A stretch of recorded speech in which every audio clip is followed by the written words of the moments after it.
کلمه اردبیل که امروزه گویش متداول ماست در اصل آردویله.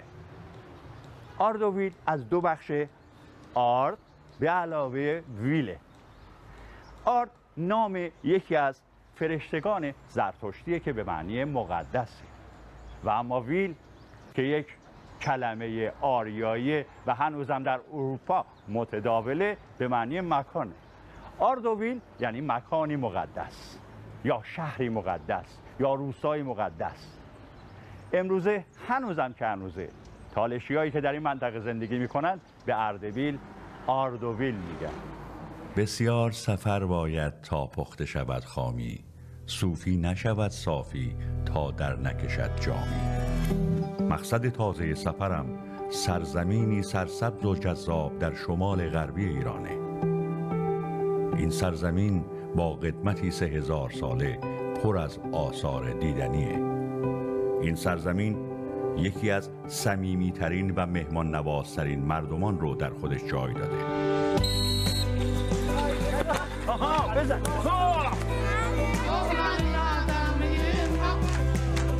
سرزمین درخشنده و دیدنی از حیث گردشگری، جایی که در اون میتونید تاریخ و طبیعت رو ببینید و هم آب درمانی کنید و به اوج تفریح برسید.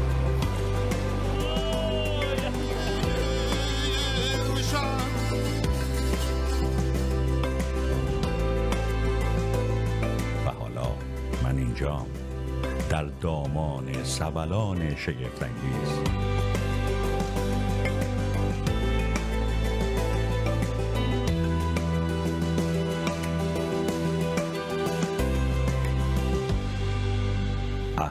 سفر، این مجموعه به سوی ساوالان.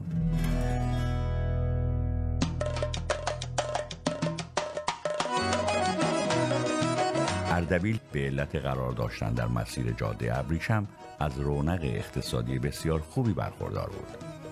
شرایط خاص سیاسی و جغرافیایی اردبیل باعث شد که این شهر همیشه در همه دوره‌های تاریخی، مخصوصاً در زمان صفویان، رونق اقتصادی خوبی داشته باشه. بدون شک بازار این شهر با قدمت طولانی که داره مرکز همه امور تجاری و اقتصادی شهر بوده. بازار تاریخی و سرپوشیده اردبیل در مرکز شهر قرار گرفته و با معماری سنتی که روح و ظرافت هنری در اون موج میزنه، تاریخ کهن ایران رو به نمایش گذاشته. این بازار از قرنهای 7 و 8 هجری قمری تا به حال به مرکزی پویا برای فعالیت‌های تجاری تبدیل شده و مایحتاج ساکنان شهر رو تأمین می‌کرده.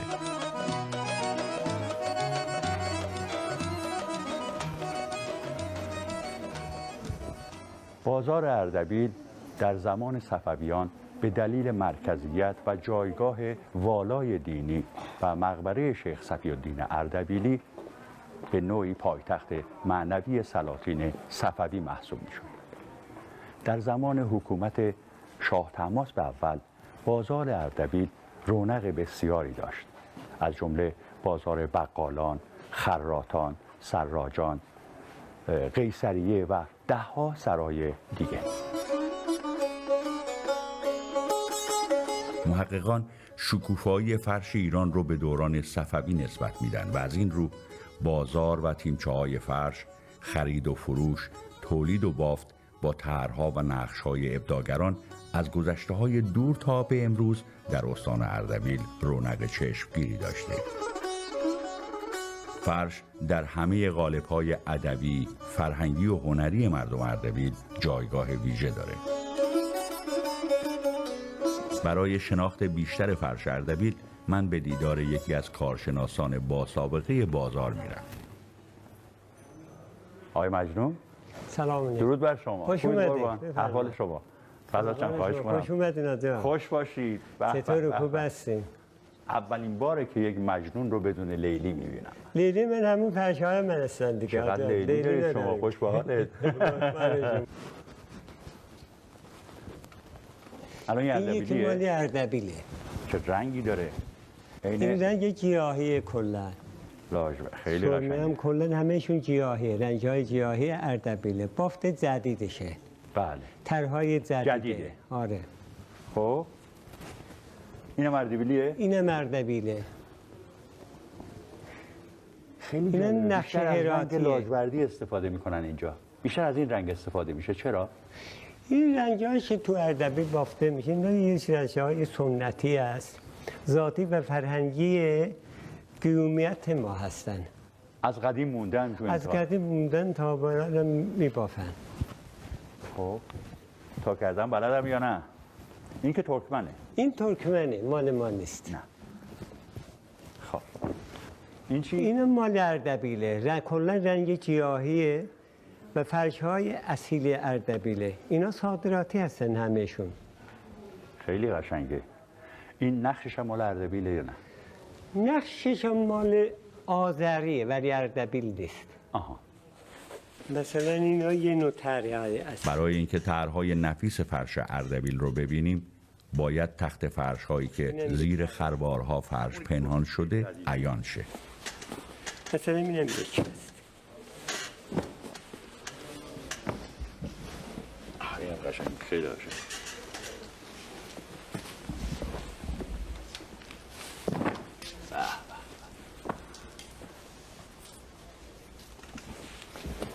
چه بافتی داره این؟ اصلا دو تا چیز هستن که اینا رو خودم بافتم. هر دو رو؟ اینا مال خودمه.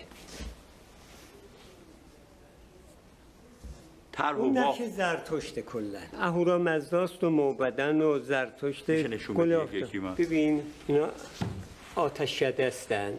درسته. نه طرح مزداست اهوراست و نمیدانم. اینا بوته هستند. این مداخل من اینو از یه فرش 200 سال قبل پیدا مال کردی. سیرجان بوده گرفتن. گل آفتاب گردون آفتابه. خورشید بله نواده. آفتاب گردونه دیگه. بله. گلابه. اینا اساس هستن. اینجا اسم مثل این لیک. این چیه؟ این اهورامزداست همونه دیگه. آها، اون رو بالا این یه انتقال طرح داده رو دیگه بالا. هسته. هنر صنعت فرش دستباف از دیرباز معرف نام ایران در عرصه های جهانی بوده. در این میان نام اردبیل نیز همواره به همراه نام قالی نفیس اردبیل متعلق به قرن 16 که از گنجینه های بقعه شیخ صفی الدین اردبیلی بود ذکر شده. یکی بهم گفت ایرونیا به جای اینکه روی ملک سرمایه گذاری کنن بهتر سرمایهشون رو بیارن روی خرید فرش دست بافت خودشون.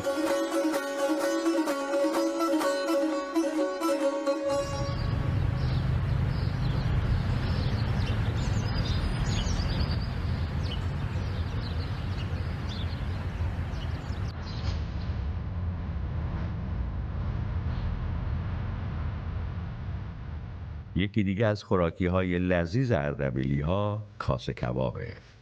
سرآشپز قربان جمالزاده این کاسه مملو از کباب خوشمزه رو سرو میکنه که شامل 1 یا 2 سیخ فیله و چنجه گوسفندی، 1 سیخ کباب کوبیده همراه با گوجه و فلفل کبابیه که روش هم کره محلی گوسفندی میزه.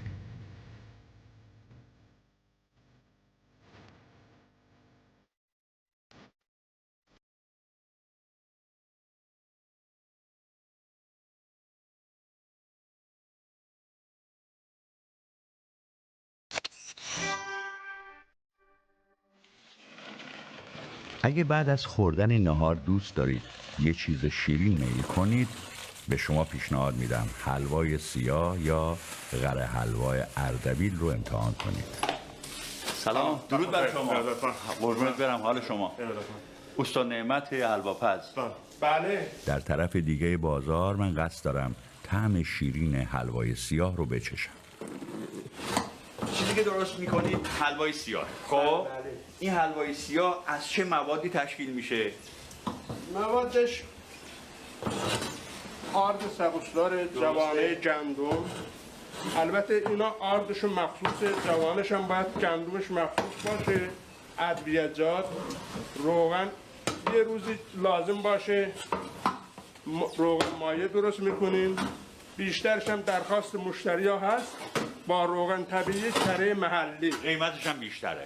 بعد اون دیگه فرق میکنه. بله. 4 ساعت 5 ساعت هم مدت کارشو باید به هم بزنی کاملا جا بیفته. خب من میتونم تجربه کنم اینو؟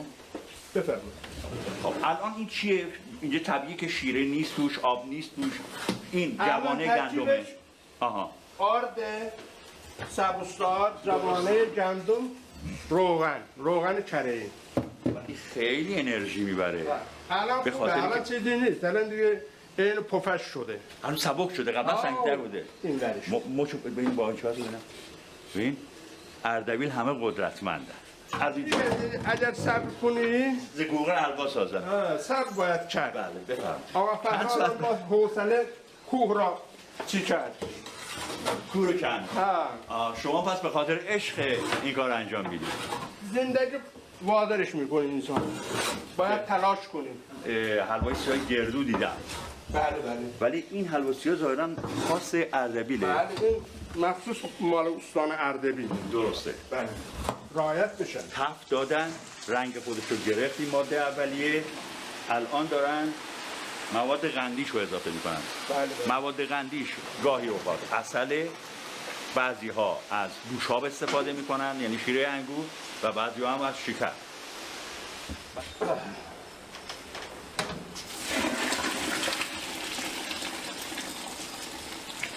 الان شعله زیر روشنه. دختر خاموش. شعله رو خاموش کردن برای اینکه بتونه نسوزه. بله، برای اینکه این دو مواد همدیگر رو بگیرن، یعنی ترکیب بشن بهتر. اینم ادویهشو ببین. ادویه ها. چی هست؟ ادویه چی هستی؟ 18 هم برام رقم. جنسن. به همین راحتی سیاه شد، یعنی تغییر رنگ داد با اضافه شدن شیره. رنگ قهوه‌ای و سرخ شده به خاطر اینکه از بس اینقدر سرخ شده شیر را بهش اضافه میکنه داغ میشه. خیلی ها با زبون بازی آدما رو سیاه میکنن. آقا نعمت ما از موهبت‌های خدا آرد سفید رو سیاه میکنه و قابل خوردن. میشه مزش کنم؟ خیلی ابزارسازها، صنعتگران همه زحمت کشیدن این محصول رو ما به اینجا رسوندیم. هنوز داغه لبسوزه ولی خب بسیار عالیه. دکتر محبوب فتحی نوازنده تار و موسیقیدان در موزه مردم شناسی اردبیل راهنمای من میشه. در زمان گازار اساتید بزرگی از موسیقیدانان در اردبیل پرورش یافتند. بله. از جمله ملا رضا پالازوغلی، ستار اردبیلی خواننده و ستار کمانچش. بله. و بعد میشه مثلا به این عکس سندشو. بله سندشو درسته. نشون بده. 1250 هست شمسی گرجستان نوشته درسته؟ بله کشور خواننده گرجستان ستار اردبیلی. بله تفلیس هستش با همکاراش داره. اون زمان شخصیت تفلیس هم جزئی از ایران بود دیگه. بله بعد یه تابلو دیگه اینجا میبینم. این در رابطه با چه دوره‌ایه؟ بله این پدر استاد فرهیخته و یعنی میشه بگی که مفاخر موسیقی اردبیل هستن. استاد ناصر چشمازر هستن، پدرشون هستن اسماعیل آن پدر چشمازر. چشمازر. هستن. این یدالله نه زیبا منظورم است. مربوط به دوران پهلوی اول میشه. بله بله پس از قاجار گذشتیم. بعد اون عکس مربوط به چه زمانیه؟ این زمان 1317 درسته؟ مدرسه موسیقی در اردبیل. اینا هنرآموزان هستن اونجا عکس یادگاری گرفتن. اینم پهلوی اول میشه. بله 1317 است توی. و یه عکس دیگه باز در اینجا من میبینم. بله تار و کمانچه و بله بله زر. این استاد یعقوب محمدوف هستش. اصالتا اردبیلیه. درسته. اصالتا اردبیلیه. اینا درست سال 1906 هفت رفتن چیز اتحاد زمار شوروی سابق قره‌باغ. درست. اینا قره‌باغ نه ولی اصلا اصالتا اردبیلیه. خودش هم اومد اردبیل.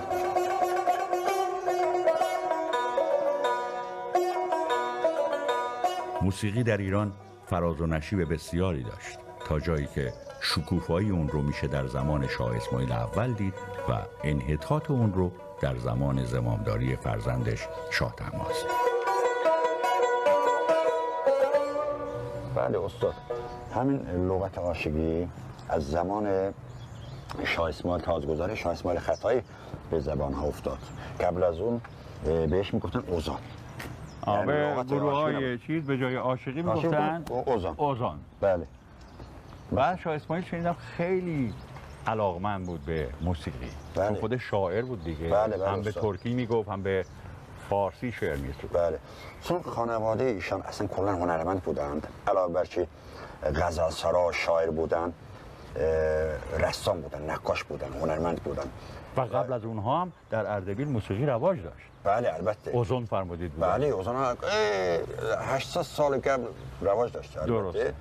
بعداً خیلی هم از گروه عاشقی حمایت میکردن.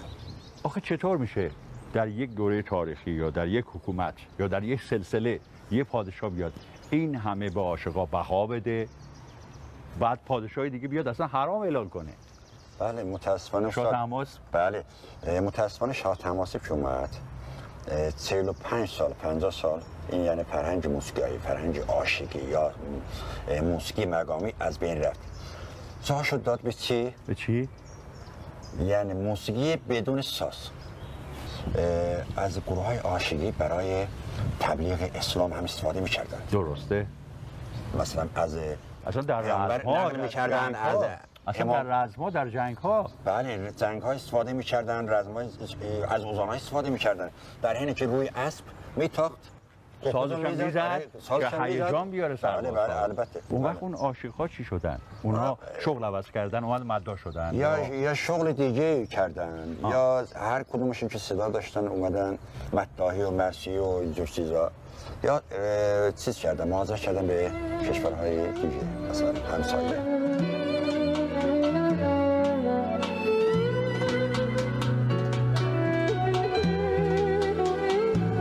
مساجد جامع همیشه یکی از مهمترین جاذبه‌های شهرهای بزرگند.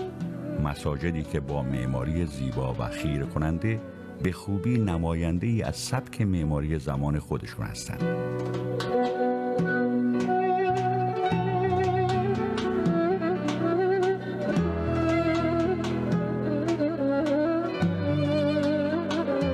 مسجد جامع اردبیل در محله پیر شمس الدین اردبیله و در مجاورت آتشکده‌ای متعلق به دوران اشکانیان قرار گرفته.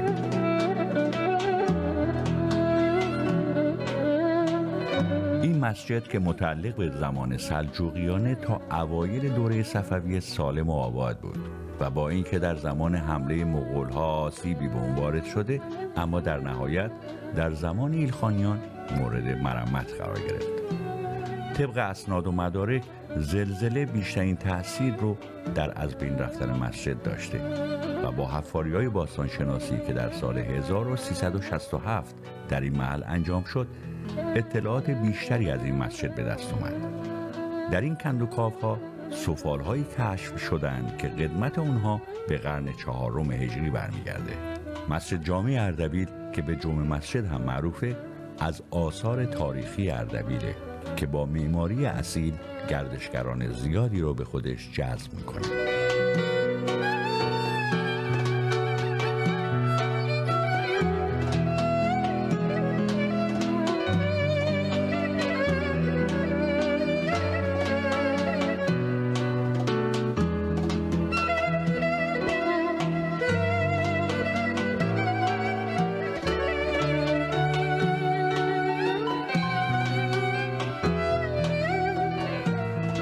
بنای استوانه‌ای شکل آجوری جمع مسجد مربوط به دوران سلجوقیان، اما به مرور زمان قسمتی از اجزای این مسجد تخریب شده. از طرف دیگه افرادی اومدن در اطراف این مسجد که تپه باستانی بود تصرفاتی رو انجام دادن. به همین خاطر امروزه این مسجد به این شکل تقلیل پیدا کرده.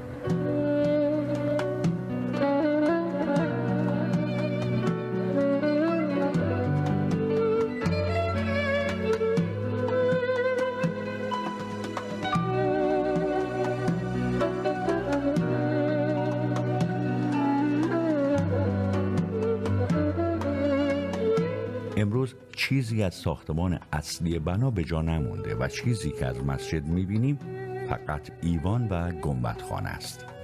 با اینکه معماری مسجد به زمان سلجوقیان برمیگرده، اما از دیگر مساجد دوره سلجوقیان متمایزه. در واقع مساجد دوره سلجوقی معمولاً 4 ایوانی هستند، اما مسجد جامع اردبیل این ویژگی رو نداره.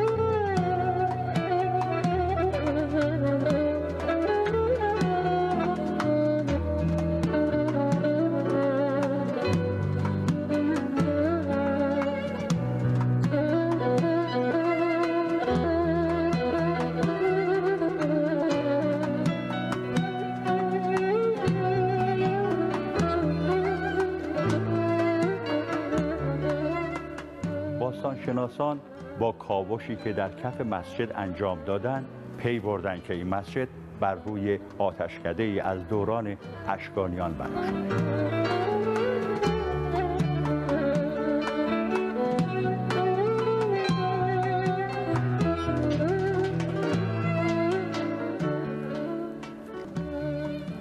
به گفته بومیان در این 2 قسمت 2 محراب کوچک بوده که زمانی که مهر رو بهش نزدیک می‌کردن عین آهنربا بهش می‌چسبیده و اون محراب‌های گرانبها به علت قصور و خواب بودن متولیان ما متاسفانه به دست سودجویان غارت شده.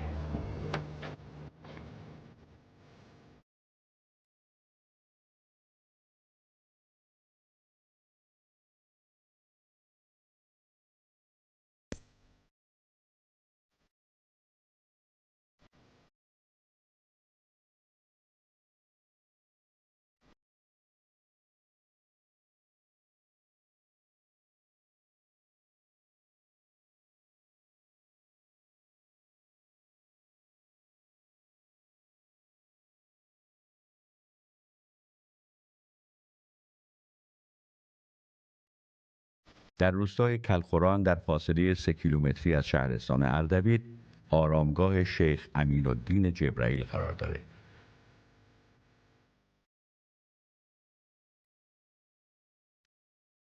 شیخ امین‌الدین پدر شیخ صفی‌الدین اردبیلی جد سلاطین صفویه.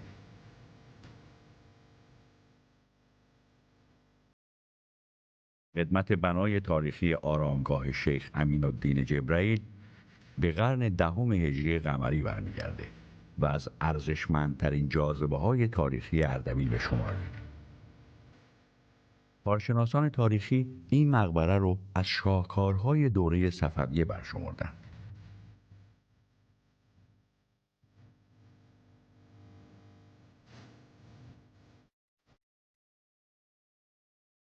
در 2 طرف در ورودی نقش شیر و پلنگ که با زنجیر به هم بسته شدن و این نقاشی مربوط به دوران صفویه است.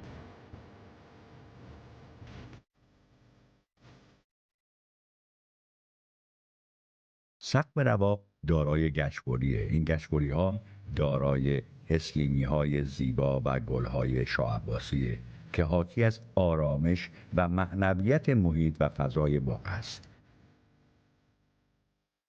دیوارهای کناری رواق دارای کاشیکاری معرق و در برخی قسمت‌ها کاشی‌های اصیل 8 ضلعی به کار رفته.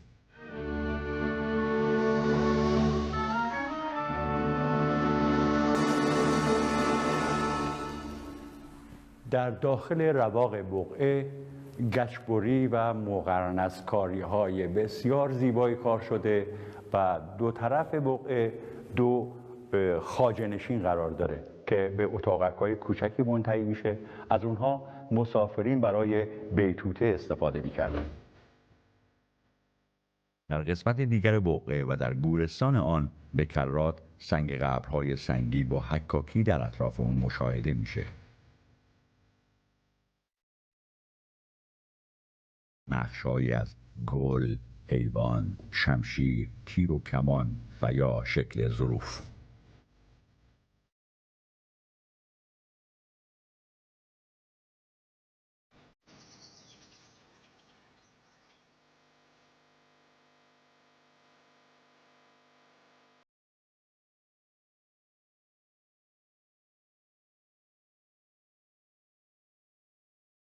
به ایرلند خوش اومدید. شهر هیر در حدود 23 کیلومتری جنوب شرقی اردبیل قرار داره. پل هیر پلی شیشه‌ای و معلقه که از روی رودخانه پرآب هیرچایی در شهر میگذره و یکی از جذابیت‌ها و نقاط گردشگری استان زیبای اردبیل به شمار میره. اگه اهل مسافرت و طبیعت‌گردی و همینطور عاشق هیجان و ماجراجویی هستید حتما باید از این پل دیدن کنید. کفشا باید تو دستمون باشه. البته پا برهنه نیستیم ها. کفش تو دست ماست و به خاطری که کف شیشه‌ایه و شیشه ها خش نیفته به ما گفتن باید کفشا رو توی یه نایلونی بذارید همراهتون حمل کنید و گفتم پا برهنه بدیم. گفت نه، یه دمپایی بهتون میدیم. این پل معلق تنها پل معلق کمانی شکل یعنی مسطح نیست، قوسیه. تمامی ابزار این پل هم در داخل کشور تولید شده، یعنی شیشه هاش، میله هاش، کابل هاش تماما ایرانیه، یعنی خودکفایی کامل. طولش 220 متره، البته با قوسی که داره، و ارتفاع تا پایین که الان من پایین رو نگاه کنم فداش میشم 85 متر ارتفاع این پله. این پل خوشگل شیشه‌ای معلق که الان بنده معلقم رو هوا، عرضش 1.20 متر. خوشبختانه گردشگرها لذت میبرن. آقا چطوره؟ چطوره؟ خوبه؟ لذت میبری؟ پایین نگاه کردی؟ همش پایین نگاه که بیفتم پایین خود نمیافتم. چرا؟ آقا چیکار کردی؟ میخوام پایین نگاه بندازه خودشو. ما دمپایی پوشیدیم، پل الان یه رقصی هم میکنه، نگاه کنید یه حرکتی هم میکنه. ببینید یه بازی هم میکنه.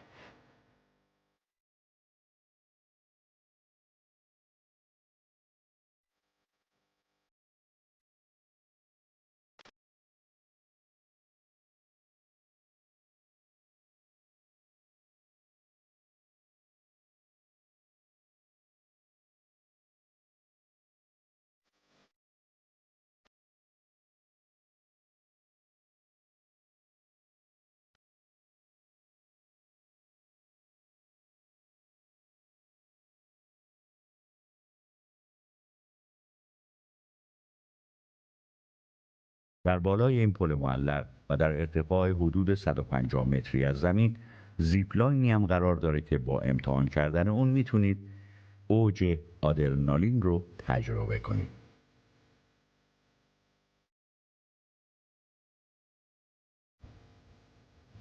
در این تفرجگاه باید ورزشکار هم باشی، چون باید 220 متر پل معلق شیشه‌ای رو طی کنی، بعد هم کلی پله رو طی کنی که بیای برسی به زیپلاین. در زیپلاین میخوام معلق شم در این فضای زیبا.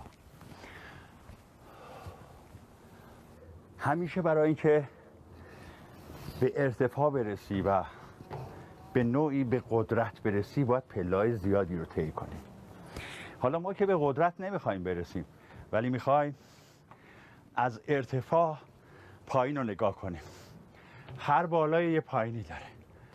وای چقدر پله پله پله پله پله پله. آی آی آی. رسیدنش هم خیلی سخته، ولی خب تجربهش میارزه. رسیدیم به هر حال. آقا سلام. خسته نباشی. آقا چقدر پله داره این؟ نمیشه آسانسور بذارید تا بیایم بالا؟ آسانسور هم میذاره انشالله. خطر نداره؟ فاصلش خیلی زیاده. خطرناک نیست. آخه این سیب به این نازکی نازک نیست، نه کابلاش محکمه. آره؟ قرقره و تجهیزات هم میبندیم. بعد تمامش هم آره. این تسمه ها این قرقه ها همه ساخت ایرانه. بس. اگه جایی خطر داره من بگو نرم. نه خطرناک نیست اصلا. مثلا یه جا اوج و فرود نداره؟ نه اصلا. اینجا میبندیم، خب. اینجا میشینیم، خب. یواش پاتو بر میداریم. خب. حرکت میکنیم. اونجا هم ترمز میگیرن. بیا نگاه کن، بیا جای من وایسا. الان من میخوام وایسا.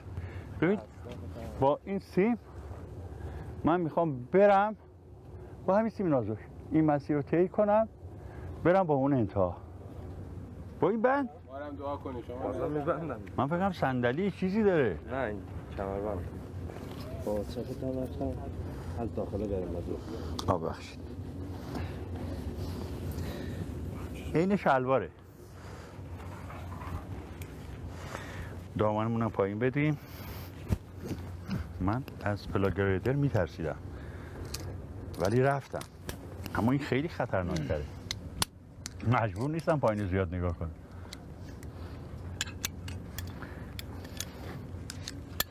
پس سرعتتو کم کن باشه خواهشم. سرعت دست من. دست تو نیست؟ وای واقعا باید برم اینو؟ آره دیگه. چه کاری آخه؟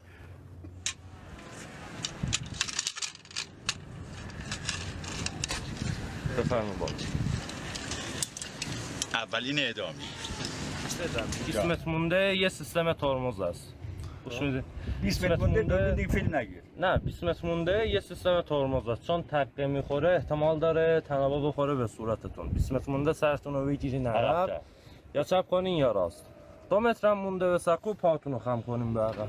ببین هیچ آدم عاقلی خودش رو، جان خودش رو میسپره به دست 4 تا سیم و طناب و میله و این ارتفاع رو طی میکنه.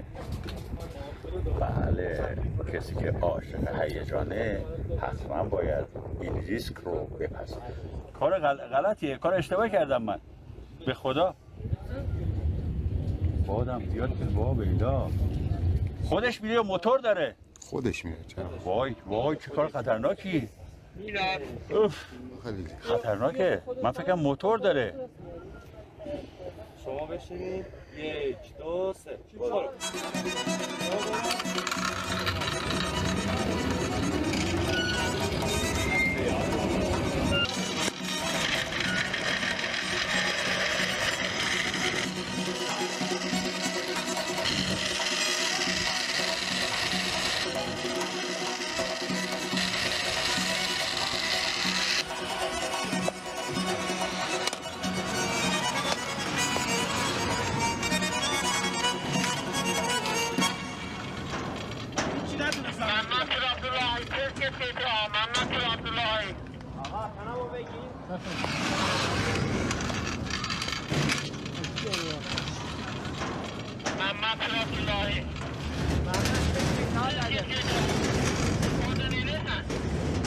من بیا پایین دیگه. فیلم بردار ریسپکت پاشایانو گرفت. مرسی. چرا از من نگرفتی؟ همه چرخیدم گرفتی. هات نمیذاشت. ای بابا من از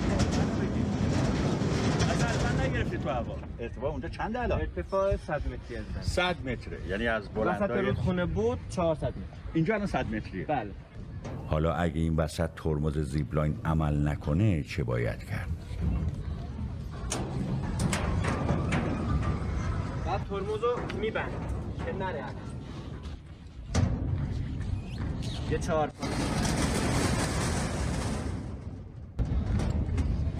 یه گرگره که خودمون بتونیم باش بریم وسط. درسته؟ و اتصالی که به گرگره داشته باشه. درسته. یعنی ابتدا اومدی ترمز رو نصب کردی، ترمز رو جمع کردی که به سیستم ترمز گیر نکنم. بله درست. بتونم برسم بهش. خودمو متصل میکنم میری برای نجاتش و امداد نجات شروع میشه. درسته.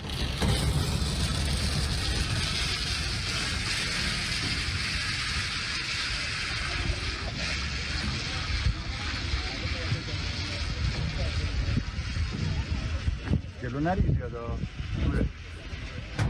خیلی جالبه به این که با چند متر طناب و سیم خودتو رها کنی در ارتفاع 400 متر.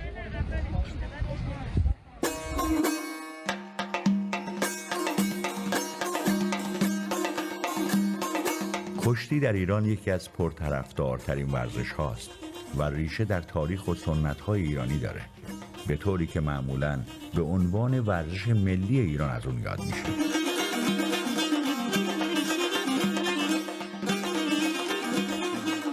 در هیر من به همراه روانبخش نایب پاشایی، کارشناس گردشگری و پژوهشگر ورزش‌های سنتی از کشتی سنتی گولشمک دیدن می‌کنم. گولشمک یعنی کشتی پهلوانی. گولشمک هر منطقه کشتی پهلوانی خاص خودشو داره. مثلا در منطقه گیلان خاص خودشو داره. جوانای هیر به منظور احیای ورزش روستایی و عشایری و توجه به بازی‌های بومی محلی دوباره گرد هم میان تا این ورزش سنتی رو زنده نگه دارن. مسابقاتش قدیما داخل گود انجام میشد. قبل از اونا تو مراسم با آیین‌هایی که مثل عروسی برنامه‌ای بود کشتی می‌گرفتن. نه تنها از خود شهر هیر بلکه از روستاهای دیگه پهلوانان به نام می اومدن برای شرکت در مسابقه گولشمک. درسته. این مراسم آیینی یا کشتی پهلوانی یه شگرد خاص خودشه داره و به نام خود استان اردبیل شهر هیر ثبت شده. درسته. ببینید من فکر میکنم که هر کشتی قانون خودشو داره. به این کشتی فرنگی میگن نباید کمر پایین دست بزنه. درسته. کشتی آزاده. بعد در کشتی‌های سنتی ما یکی اگه پشتش به زمین برسه میگه تمومه، یکی زانوش برسه به زمین تمومه. هر کدوم و فرم کشتی هم فرق داره. بله.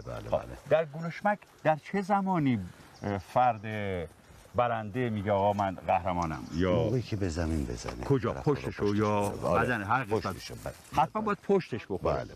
ببین تنها این نیست که حتما زمین بخوره. درسته. اگه حریفشو کمرشو اونقدر خم کنه که سایه شونه‌هاش به رو زمین بیفته باخته.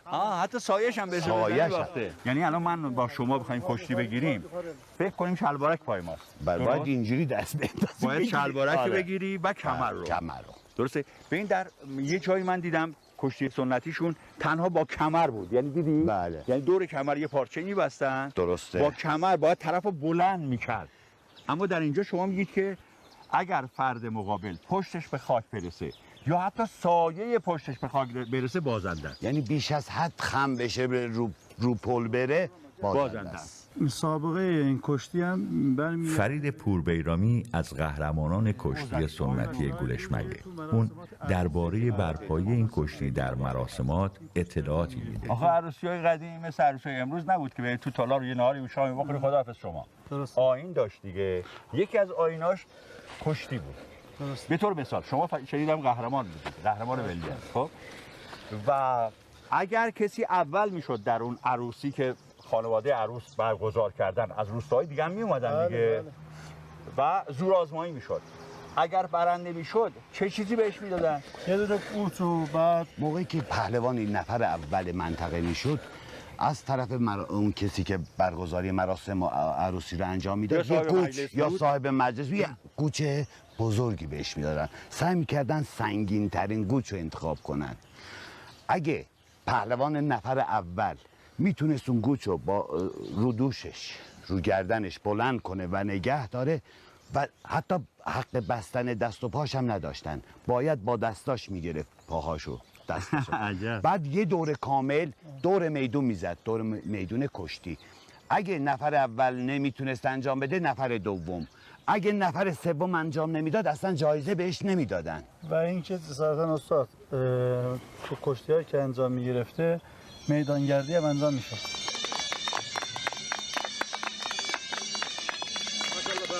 پهلوان چنگیز ملکی درسته که سنی ازش گذشته اما با تمام قدرت و غرور میدونگردی رو انجام میده.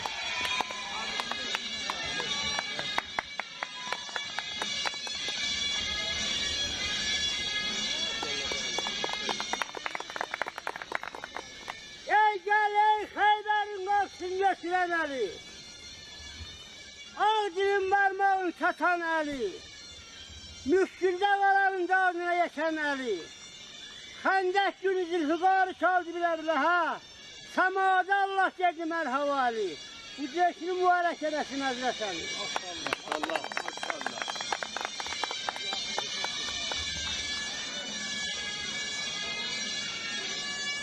Ey Allah'ın bəndəsi Rəsulullah, Dur gedək məscidə, vəxt şəkərini, Şiirlerini varlar ruzi mahşere.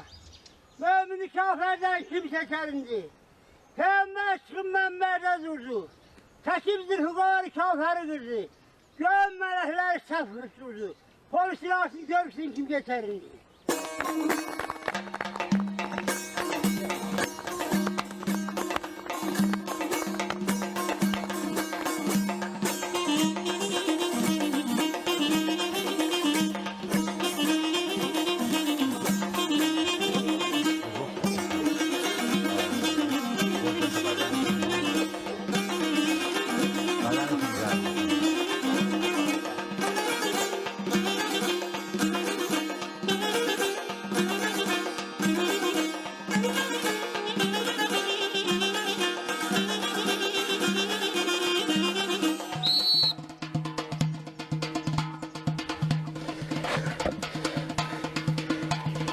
Maşallah, maşallah. ماشاءالله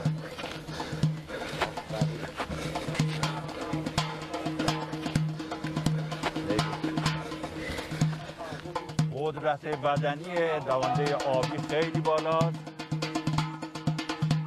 ماشاءالله ماشاءالله زنده باد، زنده باد.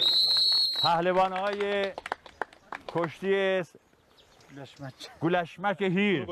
یه عکس یادگاری در کنار این پیشکسوت هم باشم ما. بله بله بله بله. آقای پاشا